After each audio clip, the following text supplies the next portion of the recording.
I made your recipe from Serious Eats on Monday for dinner because in my household, where everybody kind of agrees on crispy chicken, it's like a great dinner item because I had fun testing the recipes this week because it was like a dinner that everybody agreed on. And I do something different, which is that I skip the flour dredge. You skip the flour. Exactly.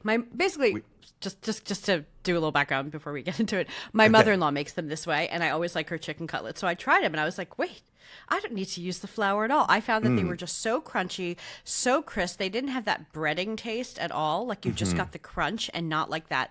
Sometimes that floury gummy layer. There was none of that. Yeah.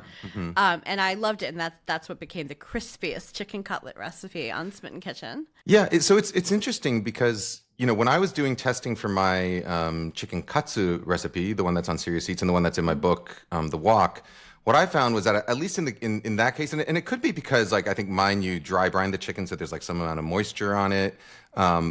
Was that without the flour layer, like the flour layer basically added it evened out the moisture on the surface of the chicken, so that when you add the breadcrumbs, you get a real even coating and a real even golden brown. Because I found that without the flour layer, at least in my recipe, when you fried it, the chicken would end up sort of a little splotchy, as opposed to like an even golden brown. However, doing yours, where yours is just thighs, and it's just like the simplest possible recipe. You season it, you dip it into eggs, and then you put it in breadcrumbs and you fry it, and that's it.